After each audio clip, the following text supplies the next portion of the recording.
aqui de volta com mais um podcast Papo de Mulher. Esse programa feito especialmente para vocês, mulheres, vocês que nos acompanham, vocês que estão sempre aí querendo saber a respeito de mais assuntos, ficar mais atualizadas, né? Hoje nós vamos falar aqui de um assunto muito sério, muito complicado para as mulheres, né? Então você, minha amiga, você que já está aí entrando na fase da menopausa, você que já está chegando próxima a essa fase, está preocupada, afinal você ouve tantas coisas, né? E você fica pensando, puxa vida, será que é o fim mesmo de tudo? Preste muita atenção, porque eu creio que não, viu? Eu tenho quase certeza que é apenas mais uma etapa da vida, né? Então, hoje nós temos aqui como convidadas a doutora Larissa Garcia, endocrinologista da Sociedade Brasileira de Endocrinologia e Metabologia Regional de São Paulo. Temos também Márcia Cunha, psicanalista, fundadora da primeira FENTIC sobre menopausa no Brasil, né? A plataforma já avaliou cerca de 4.000 mulheres. Acontece que o recente posicionamento da Sociedade Norte-Americana de Menopausa foi atualizado em 2022 e ratifica que a terapia hormonal é o tratamento mais efetivo para os sintomas vasomotores, né, os clássicos fogachos e calores noturnos, além de evitar perda óssea e diminuir o risco de fraturas. Também o estudo avaliando a terapia hormonal demonstra que não houve aumento da mortalidade por câncer, porque com certeza quando você foi para entrar na menopausa, você pode ter ouvido aí tantas pessoas dizerem, às vezes até mesmo o seu médico, porque antes eles seguiam, né, essa coisa de que a reposição hormonal poderia trazer o câncer. Nós vamos esclarecer isso tudo, câncer de mama, nós vamos esclarecer isso tudo, vamos perguntar aqui para a nossa doutora, vamos perguntar para a nossa psicanalista, e eu espero que você goste e nos acompanhe. Olá, doutora Larissa Garcia, endocrinologista. É um prazer tê-la aqui no nosso programa.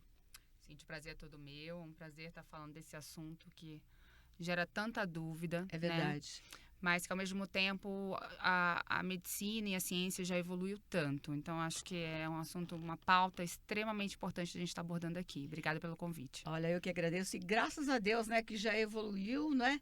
Porque as mães contando pra gente como era, tal, na época, na fase delas, a gente já fica preocupada, né? Ai, quando chegar a minha hora, né? Como é que vai ser? Então, vocês já viram que nós temos aí boas notícias, hein? E estamos recebendo também a psicanalista Márcia Cunha. Tudo bem, querida? Tudo bem, prazer, Cíntia. Muito obrigada pelo convite. Eu é que agradeço. Você vai falar aí de um outro lado, né? Da menopausa, que às vezes muitas pessoas não sabem, começam a sentir aí que algo está mudando no seu humor, já nos sintomas que ela está sentindo, além desse calor, que todo mundo sabe que vai sentir um calor imenso, ainda parece que começa a ficar um pouco deprimida, começa a atrapalhar o seu dia a dia, o seu humor parece que muda. Nós vamos falar a respeito disso tudo, não é? Isso. Muito bem, então a gente vai começar perguntando para a doutora Larissa. Doutora Larissa, é necessário fazer terapia hormonal após a menopausa? Não é necessário, mas é uma boa opção. Então, na verdade, assim, a transição da menopausa é um processo, né, em que ocorre a diminuição dos hormônios ovarianos. Esse processo demora anos, né? E menopausa, na verdade, como conceito, é a última menstruação da mulher. Mas existe toda uma transição aí, e essa transição está associada a uma série de sintomas, né? Os sintomas mais comuns pela literatura, 85% das mulheres vão ter, são os fogachos. São aquelas ondas de calor de rápida duração, às vezes seguida até por um frio depois, né? E os calores noturnos, né? Esses dois sintomas, eles... Hoje, a gente já entende que eles são marcadores, inclusive, de risco maior cardiovascular, e são os sintomas que, aparentemente, mais se beneficiam da terapia hormonal. Então, as mulheres que têm esses sintomas que a gente chama vasomotores, os calores, elas têm uma indicação de tratar, salvo aquelas que têm contraindicação absoluta, que a gente vai falar ao longo da apresentação, tá? Muito bem. Agora, umas têm mais, outras menos, né? Não é isso que acontece, doutora? Exato. Então, isso vai muito da sensibilidade desse vaso e desse centro que regula a nossa temperatura corporal. Então, assim, ainda é muito discutido os mecanismos que estão envolvidos com esses calores, mas a gente sabe que o hormônio, principalmente o estrogênio, né, um dos tipos dos hormônios ovarianos, eles são extremamente eficazes no tratamento desses sintomas, né? Com a melhora desses sintomas, o que acontece? A mulher dorme melhor, né? Porque ninguém consegue dormir bem acordando várias vezes à noite, suando, tendo que trocar de roupa, acordando com a cama ensopada, né? Isso está relacionado à melhora do humor também, tá? Paralelamente, a gente sabe que o estrogênio também é um hormônio extremamente importante para a lubrificação vaginal. Uma vagina mais lubrificada melhora a qualidade de toda a parte sexual dessa mulher, melhora esse tônus, inclusive, da vagina, evita futuramente, eventualmente, infecções urinárias de repetição, uma questão toda do períneo que pode acontecer dessa atrofia da vagina sem estrogênio. Enfim, é uma série de coisas, de sintomas mesmo, que estão associados a esse momento da mulher e que a gente sabe que o hormônio tem um efeito positivo, tá? Muito bem, muito bem. Agora, por que demorou tanto, né, para se chegar a essa conclusão, né, de que essa reposição só ajuda as mulheres, né? Porque nós tínhamos, vamos dizer assim, há uns 60 anos, 50 anos atrás, mais ou menos, as mulheres que entravam na menopausa tinham um pavor, né, de se falar em reposição hormonal. E por que será que demorou tanto para se chegar a essa conclusão, né? Na verdade, assim, vou te falar que até os anos 2000, né, teve uma época, final da década de 90, quando começou a observar os benefícios do estrogênio na mulher pós-menopausa, até teve uma onda de tratar. No início do ano 2000, teve um estudo muito grande que acompanhou mais de 16 mil mulheres em reposição hormonal. Um estudo muito bem feito, que você faz aquele paciente tratado, placebo, né, e vamos ver o que acontece com essas mulheres. O que aconteceu, esse estudo foi interrompido até precocemente, porque foi visto que houve um aumento de câncer de mama, trombose e AVC nas mulheres em tratamento, em reposição hormonal. E aí realmente acendeu um alerta, isso caiu na mídia e foi uma comoção. Daí, para tudo. Para a terapia hormonal e vamos rever o que acontece. E hoje a gente já entende o que aconteceu com esse estudo. Primeiro, a média de idade dessas mulheres tratadas era 62 anos. O que acontece? A gente tem que começar a tratar precocemente. Existe hoje um conceito chamado janela de oportunidade. A gente não pode ficar muito tempo sem hormônio, sem estrogênio, 10, 12 anos, no caso do estudo, e começar a usar o hormônio lá na frente. Entendi. Isso não tem benefício, isso até aumenta o risco. Ao contrário, quando foram ver nesse mesmo estudo, aquelas mulheres que começaram a fazer a terapia hormonal entre 50 e 59 anos, elas não tinham mais esse aumento de risco de AVC, de trombose, e a questão do câncer de mama, o incremento existiu depois de 5 anos, mas foi muito, muito discreto, né? E aí, o que esse trabalho novo fez, que você comentou no início do programa, é que essas mesmas mulheres, já estão sendo acompanhadas há 20 anos. E o que os estudos mostram? Os estudos mostram que há, sim, um incremento discreto de incidência, né, de câncer de mama, porém, em termos de câncer, de forma geral, não há aumento de mortalidade, isso provavelmente porque existe prevenção de outros tipos de câncer em paralelo. Então, você pode aumentar discretamente mas, por exemplo, o hormônio diminui câncer de cólon, de intestino, por exemplo. Então, quando a gente pega na balança, parece que risco para uma coisa, mas benefícios para outras coisas. E, principalmente, quando você pega a mortalidade geral, as mulheres que estavam em terapia hormonal tiveram menos mortalidade, porque você tem menos mortalidade por exemplo, fratura, que é uma coisa comum lá na frente, né? Fratura de fêmur, por exemplo, né? Então, sempre a gente tem que pesar, individualizar é a palavra. Risco e benefício para aquela mulher. Exato. Exatamente, tá aí. Quer dizer, que o médico é que vai dizer, né, se aquela mulher ela pode fazer ou não pode, ou durante quanto tempo ela deve fazer, né? Perfeito. Porque cada um é cada um. Às vezes não adianta. Você vai conversar com sua comadre, ela vai falar, não, mas eu comecei e ainda tomo tal. É só o médico quem vai poder saber exatamente. Agora, psicanalista Márcia, é o seguinte, a gente sabe também que afeta também a parte mental da pessoa, né? A pessoa, ela parece que fica mais triste. Isso seria realmente porque isso afeta o lado emocional da pessoa mesmo? Ou é que a pessoa parece que fica se sentindo assim, estou na menopausa, agora já estou velha, agora já não posso mais fazer isso, não posso fazer aquilo. Afinal, afeta o lado emocional? Acho que são dois fatores distintos e que sim, que afetam. Acho que primeiro, a mulher, para ela tem uma falta de informação de reconhecer esses sintomas. Então, né, como a doutora comentou, a alteração de humor, o fogacho ele é muito fácil, né? Mas a insônia, essa alteração de humor, às vezes uma ansiedade, e ela não tem fogacho, ela vai ter fogacho lá na frente. Então, quando ela começa nessa transição, ela não sabe, né, o que está se passando, ela não correlaciona. Mesmo que ela já tenha uma irregularidade menstrual, mesmo que ela já tenha uma idade ali de início, por volta acima dos 45 anos em diante, e ela não correlaciona. Fala, será que isso que eu comecei a sentir é menopausa? Uhum. E aí, como que isso afeta o emocional? Principalmente, né, a gente ouve muitos relatos de mulheres que começam, né, nessa transição e a família aponta, você não para de gritar, nossa, você tá chorona. Né? E ela, o que está acontecendo comigo? Eu não me reconheço. Então, essa frase é uma frase que a gente ouve demais.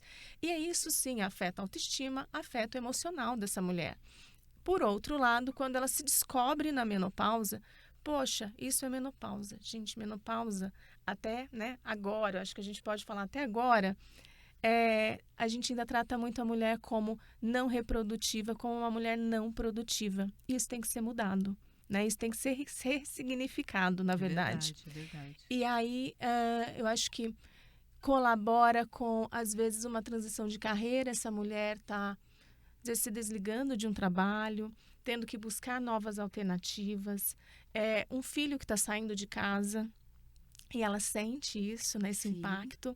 Então, são fatores, né, sim, que colaboram, né, para ter uma questão emocional aí que deve ser olhada, que deve ser tratada.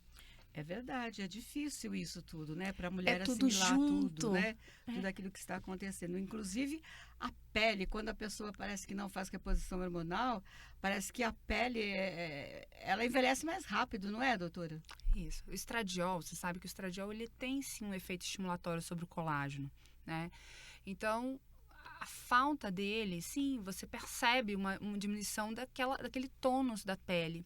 A gente, às vezes, sente também a questão da articulação mais rígida, porque o estradiol também, ele ajuda naquele líquido sinovial, líquido das articulações, que promove a mobilidade da junta. Então, tem mulheres que dizem, nossa, estou com mais dor articular, percebe cabelo mudando a textura, a pele mudando a textura.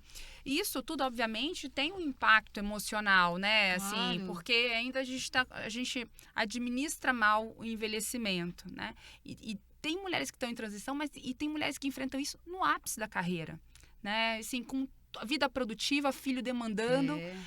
E você se sentindo muitas vezes fora de si, né? Então isso está tudo enferrujando, né? E está tudo enferrujando, você sendo cobrado. De uma coisa que às vezes nem você sabe o que é, né? Exato. Então acho que enfim, falar disso, né, Cíntia, é muito importante. Eu acho que muita mulher se identifica e tudo isso que a gente está comentando aqui e tem que buscar ajuda. Esse é o ponto. Não precisa enfrentar isso sozinha. Tá certo, é verdade. Agora, qual a melhor reposição hormonal na menopausa? Então quando a gente vai falar em terapia hormonal, né, terapia em geral, a gente vai ver primeiro se essa mulher tem contraindicação ao hormônio ou não. Então, existem contraindicações que a gente fala que é absolutas. Quem teve já câncer de mama, câncer de útero, trombose prévia, infarto prévio, essa mulher realmente não pode, tá? E essas mulheres muitas vezes são extremamente sintomáticas. Por quê? Porque às vezes são mulheres, inclusive, jovens, né? Então, existem terapias não hormonais, tá? Muitas baseadas em alguns antidepressivos que melhoram a depender do sintoma. Também sempre mediado ao sintoma. O que aquela mulher tem? O que está incomodando? Porque isso também é variável entre as mulheres, né? Agora, em termos de efetividade, a terapia com hormônio, com estrogênio, e progesterona para as mulheres que têm útero é a mais efetiva, né? E existem várias preparações, né? Existem preparações orais, existem preparações em gel, existem preparações em PET, em adesivo, por exemplo. Existe, muitas vezes o Dilmirena faz o papel da progesterona, então é uma coisa que a gente tem usado de uma forma mais frequente, como progesterona e dando estradiol na forma de gel ou transdérmico. Por quê? Também se sabe que usar o estrogênio na forma ou de gel ou de adesivo, por exemplo, ele aparentemente está menos associado a risco cardiovascular. Então, tudo isso é pesado na hora de fazer as escolhas, né? Então, a gente, obviamente, acompanha a mulher por completo, avalia todos os antecedentes dessa mulher, doenças prévias, avalia os exames dela atual antes de implementar qualquer tipo de tratamento. E sempre é a premissa básica, né, que o médico deve seguir. Qual o risco e benefício dessa mulher? Botar isso na balança, conversar sobre isso com a mulher e tomar uma decisão sempre alinhado com a nossa paciente, é claro. Certo. Agora, isso daí a mulher usa quando ela está entrando, quando ela está no início da menopausa, né? Depois que ela já estiver na menopausa, vamos imaginar assim, aos 3, 4 anos, ela ainda pode fazer uso? Então, essa é uma pergunta que a gente não tem resposta, tá? Até quando? Né? Até quando essa mulher pode usar? Né? Eu também dou aula na Universidade de São Paulo, o residente veio semana passada e perguntou, um paciente usando 74 anos, Larissa, pode usar? Então, não tem. Se a mulher está bem, não tem nenhuma contraindicação, muitas delas ao longo do tratamento, porque ficam com medo, suspende, começa a voltar as ondas, pode continuar, tá? A resposta, tem alguns colegas que me ensinaram isso e eu acabo reproduzindo. Até quando? Aí eu falo, até a próxima consulta. Na próxima consulta, se a mulher está bem, exames em dia, menor dose necessária também, a gente tenta usar hoje, isso evoluiu, tá? Então, são doses baixas, formulações mais seguras. Os estudos estão evoluindo conosco nesses últimos anos. Então, de uma forma segura, monitorada, a gente pode fazer por vários anos. Poxa, a gente ouve muito falar também, né? E a gente até pode comprovar, que depois da menopausa a mulher engorda. Isso é verdade. E eu vejo, muitas vezes na internet, assim, alguma médica falando de usar esses adesivos, né? Isso daí funciona mesmo? A mulher engorda por quê? Então, você sabe que, bom, como endocrinologistas, a questão do ganho de peso é sempre acho que nossa grande demanda, né? E teve um estudo muito interessante, tem um estudo acontecendo nos Estados Unidos que acompanha mulheres também há 20 anos, mulheres saudáveis, começaram a acompanhar a partir dos 45 anos e foram vendo o que acontecia com elas naturalmente, sem nenhum tipo de intervenção maior, só acompanhando elas, peso, faziam ressonância de abdômen para ver questão de gordura corporal, ganha peso, Cíntia. Ganha peso, acompanharam o primeiro trabalho de 45 a 48 anos, uma média de 700 gramas por ano, então em 3 anos, quase 3 quilos, 2,7 kg em 3 anos. Uma mudança da composição corporal também. Então, a mulher começa a acumular gordura na região abdominal, né? E, em paralelo, está perdendo massa muscular, massa magra. Assim como o osso começa a perder na transição, a gente começa a perder massa magra. Então, existe não só um ganho de peso, mas uma mudança da composição corporal. Os mecanismos relacionados a isso, né? Porque ainda a gente está desenvolvendo o entendimento disso, mas, em paralelo, tem também uma mudança, estudos mostrando que a mulher também muda até o comportamento alimentar, fazem inquérito alimentar e algumas nessa transição, pela ansiedade, pelas mudanças de humor, uma preferência mais para alimentos tipo doces, né, que são alimentos que acabam dando um prazer, uma sensação de bem-estar. Então, eu acho que é multifatorial o ganho de peso, eu acho que tem, mas é real, é notado ao longo do tempo, realmente, né, nessa faixa etária. E o único fator que diminui esse ganho é a atividade física programada nesses trabalhos. Então, realmente, e não é cuidar de casa, não é atividade cotidiana. É ir na academia mesmo. É botar o tênisinho. Nem que seja uma caminhada, mas aquela caminhada que você cansa um pouco, que você dá uma suada, né? Exercício programado é aquele que você tá ali para isso, né? Então, é uma faixa etária, eu sempre falo como paciente, exercício, eu acho que todas as faixas etárias eu sempre falo, reitero. Mas à medida que a gente vai entrando nessa fase, mais necessário assim, é obrigatório. Eu acho que é o primeiro item da prescrição médica. Meu Deus. Não é opcional, né? Não é opcional. Não é Fazer essencial. acabou essencial. E também é porque depois que você engorda nessa fase, você não tem mais aquela facilidade para perder peso que você tinha antes, né? Sim. Nossa, para ganhar 2 quilos é assim. Para perder meio, meu Deus, como E como você difícil. perde, aí um final de semana que você vai, você reganha Pronto, o já peso. É recupera. muito fácil o reganho de peso. Então, assim, é outra coisa, gente. Ganho de peso é uma coisa que os endocrinologistas cada vez mais entendem que não é culpa da pessoa, né? A gente tem que tirar esse mito e essa falsa ilusão que, porque é só fechar a boca e fazer exercício. Tem muita coisa envolvida no engordar, no impulso de comer. É extremamente complexo, assim como a questão do humor, por exemplo, nessa transição. A gente tem receptor de estradiol nessas áreas todas, né, do hormônio mesmo. Então, o hormônio controla nosso humor. O hormônio também controla nossos impulsos, o impulso ou falta de... A gente tem uma região do cérebro que a gente fala não obrigada, né? O que comanda isso? Não, agora não. E por que às vezes a gente come e fala, nossa, não devia ter comido, né? O que leva a gente a fazer isso? E às vezes até a gente vem com arrependimento depois. Mas às vezes é impulsivo. Tá além do nosso controle. Eu acho que tirar a culpa da pessoa que está com sobrepeso ou que ganhou peso é fundamental, porque aí ela vai falar, bom, eu preciso de ajuda. E tem médico capacitado para isso. Então deve procurar ajuda. Assim como menopausa. Agora, isso acontece... o homem também tem como é que chama do homem? Andropausa, Andropausa. Né? Também seriam os mesmos sintomas, parecidos ou não? A transição hormonal do homem é muito mais lenta. Então, existe, sim, uma queda, uma diminuição da produção da testosterona e dos hormônios tipo testosterona, né? Os precursores que a gente chama ao longo da vida. Isso vai caindo. Mas é muito mais lento. Muito. Então, eles acabam não tendo essa sintomatologia tão importante. E mantém níveis de testosterona bastante altos, mesmo com lá 70, 80 anos, né? São privilegiados, né? São privilegiados. Porque é muito comum, eu já ouço tanto mulheres como homens também, às vezes, dizendo assim, poxa, eu não gostava de doce, mas agora eu dou a vida por um docinho, né? Então, tem tudo a ver com esses hormônios, com essa coisa que a senhora acabou de explicar, Exato. Né? Hormônio, humor, né? Tudo. A gente sabe que na ansiedade, a gente busca um conforto e muitas vezes é o alimento. É uma coisa prazerosa, gostosa, né? Pode falar, querida.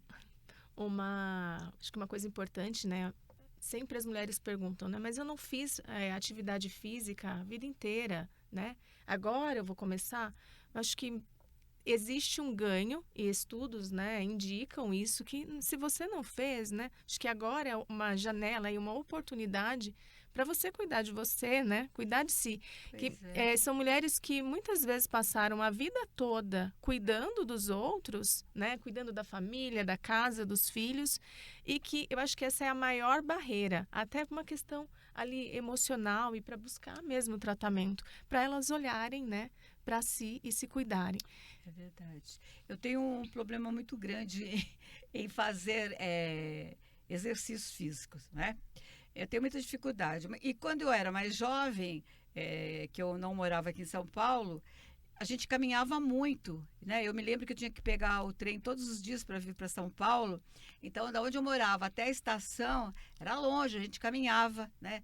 Depois chegava aqui em São Paulo também, a gente para ir até onde a gente ia caminhando, às vezes nem pegava ônibus, nada, ia caminhando, voltava, quer dizer...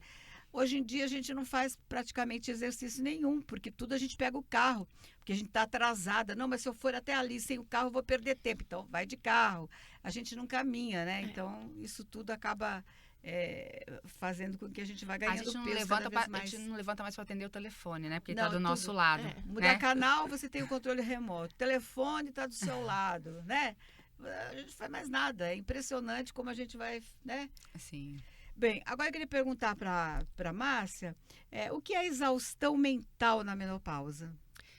Exaustão mental, acho que todos esses sintomas colaboram, né, para que quando a mulher não tem a busca desse tratamento, ela não tem a informação, Agora, uma exaustão, acho que é muito pessoal, e eu acho que a gente poderia, né, colocar como um ponto de atenção é se a partir, né, desses sintomas ela se paralisa e não consegue mais fazer as suas atividades rotineiras. Certo. Tudo a gente tem que olhar como essa sintomatologia, né, o que ela está sentindo ali, buscar ajuda, mas ela chegar numa exaustão em que ela não levanta, que ela realmente deixa ali um almoço, ou deixa de fazer um trabalho, ou existe esse desprazer mesmo para aquelas atividades que ela fazia e agora não tem mais vontade, acho que isso a gente pode olhar como um grande ponto de atenção. Existe também, a gente estava conversando aqui antes, os nevoeiros, que é esse, fui ali buscar alguma coisa e esqueci, né? A pessoa fica esquecida. Isso, não se trata de uma exaustão, é diferente disso. Mas eu acho que ela está muito mais comum aí nesse dia a dia da mulher que está passando por essa fase transitória, que é o nevoeiro. E é importante a gente falar que ele condiz com a fase, né? Tendo o tratamento adequado, ele vai passar, ele está ali naquele período. E não quer dizer também que pode acontecer algo futuramente.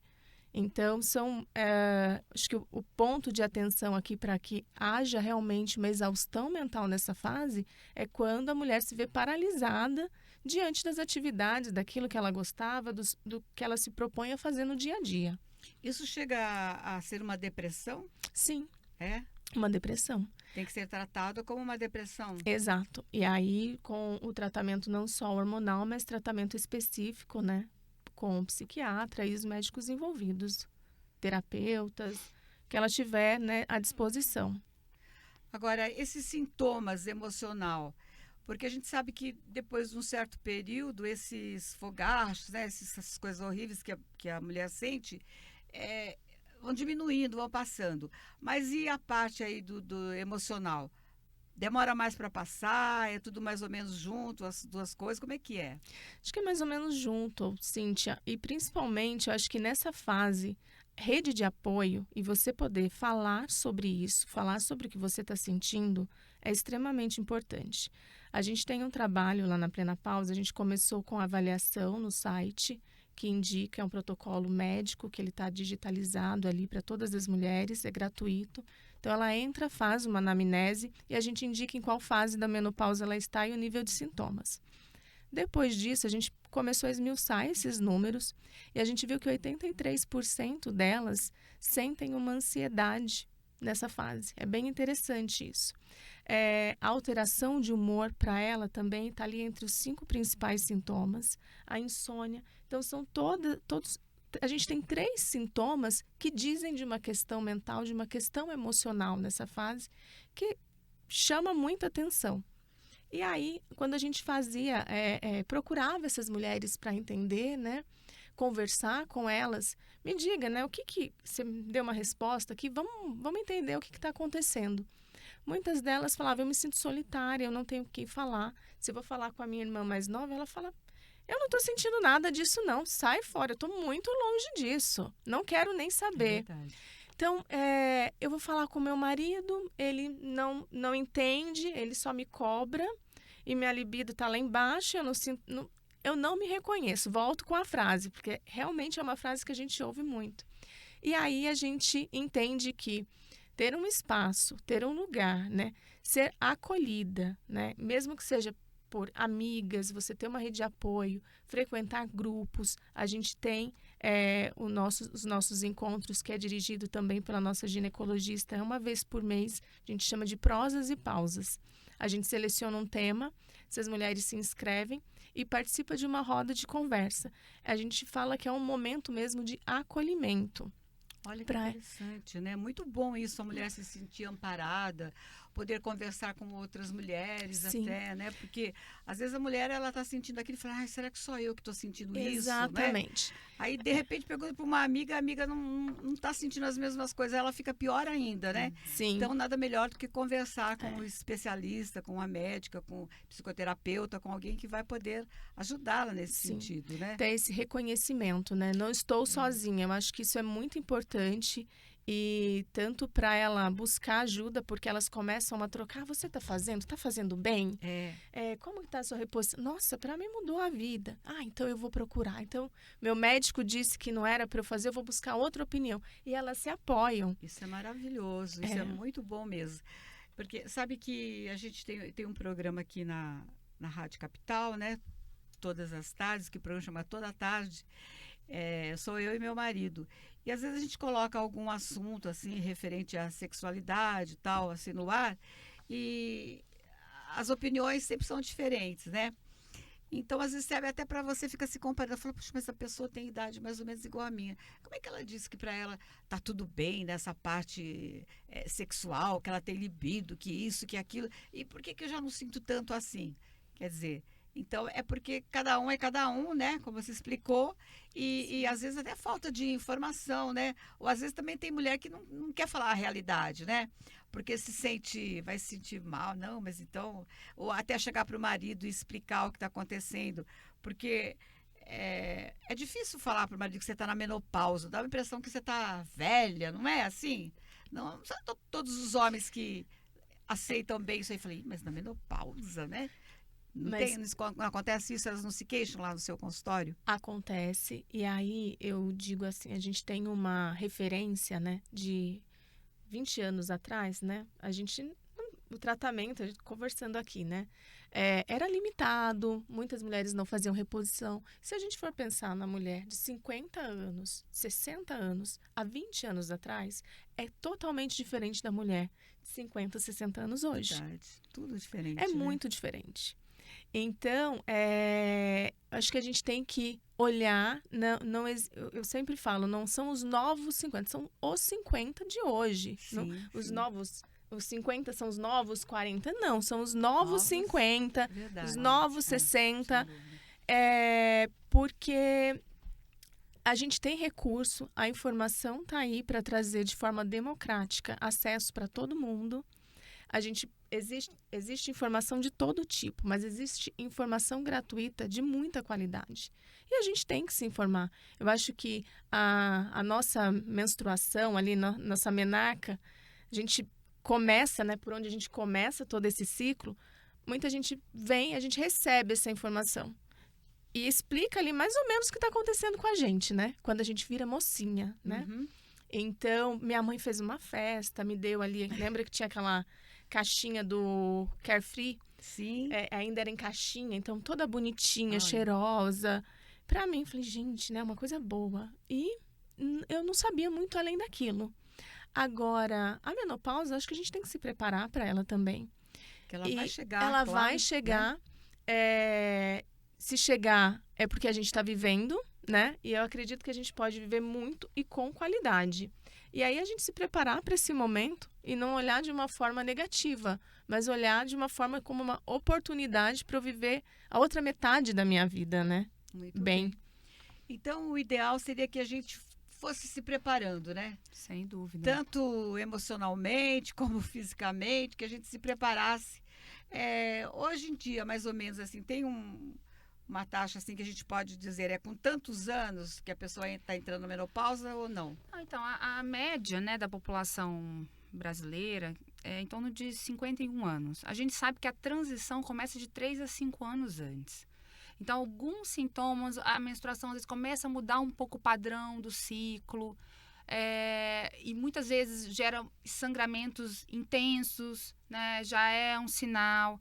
Antes da própria menopausa em si, daquele marco, muitas mulheres já têm sintomas de alteração de humor, dessa alteração de memória verbal, né? Essa coisa que tá aqui e falta a palavra. Né? E isso eu tô falando, gente, é mulher de 45 anos. Então, é a mulher que tá aqui na rádio precisando falar alguma coisa e de repente aquela palavrinha não vem. Isso... Esquece também, eu digo, colocou tal coisa, Exatamente. né? Procura o óculos, procura o celular e não sabe. E aí você fica, gente, o que está acontecendo comigo? A sorte que teve Covid aí, todo mundo teve esse É. brain fog. Já foi Covid. Foi Covid. Mas se misturou, inclusive, né? Teve muitas Sim. mulheres que tiveram já essa Tudo na mesma. é muito semelhante os sintomas do long Covid, né? Que é essa questão da memória faltar a palavra, e você está às vezes no meio de uma oratória. Mulheres produtivas ficam extremamente desconfortáveis com isso e acham que isso pode ser um prenúncio de um quadro de demência, e não é. Não tem nada a ver. Nada a ver. Mas isso é precoce, por exemplo. Alterações de sono também, né? Então, todos os sintomas, como a Márcia bem colocou, mulher que não dorme, mulher que esquece as coisas, né? Fica ansiosa, gente. Então, vai gerando um turbilhão nessa mulher que ela começa a acreditar que realmente ela tá envelhecendo, sabe? E no fundo, eu acho que tudo isso, né, dá para ter um super suporte, a gente conversa. Então, a mulher a partir de 45 anos, minhas pacientes que já vêm, né, estão entrando nessa fase juntas, Sim. a gente conversa tremendamente sobre isso. Porque algumas vão entrar um pouco mais cedo, né? Outras um pouco depois. Mas a transição é longa, o caminho é longo, né? E os sintomas posteriores vão muito...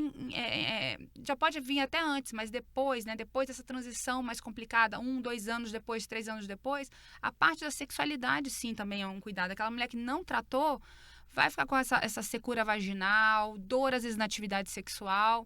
Isso tudo não é bom para a sexualidade, né? Então, tudo isso...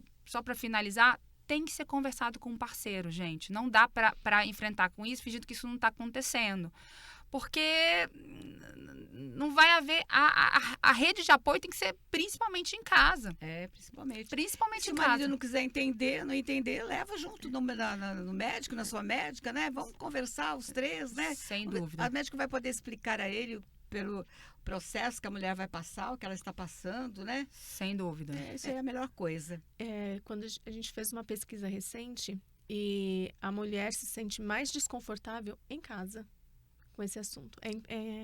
Infelizmente, é uma realidade. A gente tem que quebrar esse tabu. Bom, então tá aí, você viu, minha amiga? Tem que quebrar esse tabu. Tem solução para tudo, né, doutora, né? Então, vocês aí que estão enfrentando essa fase, ou que estão próximos a essa fase, está preocupada, eu vou deixar aqui o contato das nossas convidadas de hoje. Você ouviu tudo que elas disseram, né? Quer dizer que não precisa ficar apavorada, não. É só procurar ajuda, só procurar como se portar, o que fazer, e você vai ter uma menopausa aí tranquila, né? Como a gente às vezes vê as pessoas que já fazem isso e fala, nossa, mas aquela mulher, né? Olha como ela é disposta, né? Como ela vai para lá, vai para cá, mas tem que ter exercício também físico, né? Não adianta só achar que tudo vai resolver tão fácil, né? É uma série de acompanhamentos que tem que ser feito, né? Para que você tenha uma vida saudável, uma vida boa e aproveite bastante. Eu queria perguntar para a doutora Larissa, você tem algum contato para deixar, doutora Larissa? Então, eu sou membro da diretoria da Sociedade Brasileira de Endocrinologia e Metabologia. Meu contato está no site da especialidade e tenho trabalho também na Clínica Centri. Então, procure Clínica Centri. Tá. E você, psicanalista, Márcia? Nosso Instagram é Plena Pausa, o site também é plenapausa.com.br e eu estou nas redes sociais como Márcia Cunha Shimizu também. Muito bem. Então, para a gente encerrar, o que você pode dizer para as mulheres que estão nos acompanhando? Que a menopausa é uma vírgula, não é um ponto final. Preparem-se, se informem, né, para que vocês possam procurar e ter a opção por tratamento. É possível. Tá aí. Não precisa sofrer, né? Tá aí, ótimo. E a senhora, doutora? Não, vou super alinhada com a Márcia. Eu acho que é saber que é uma transição que toda mulher vai passar. Umas com mais, outras com menos sintomas, mas que vocês devem procurar profissionais habilitados, informados, né? Que estão em dia com a atualização do tratamento da menopausa para ter um melhor suporte nesse processo aí. Não aceitar, né, doutora? Quando falarem, isso não tem jeito, é assim assim mesmo, né? Não aceitem. Exatamente, né? não aceitem. Exatamente. Tá vendo? Então, não aceite, hein? Muito bem, chegamos então ao final do nosso Papo de Mulher, né? Agradecendo a você o carinho pela companhia e a gente volta na próxima semana aí com outros papos, né? De mulher para mulher, tá? Tchau, tchau.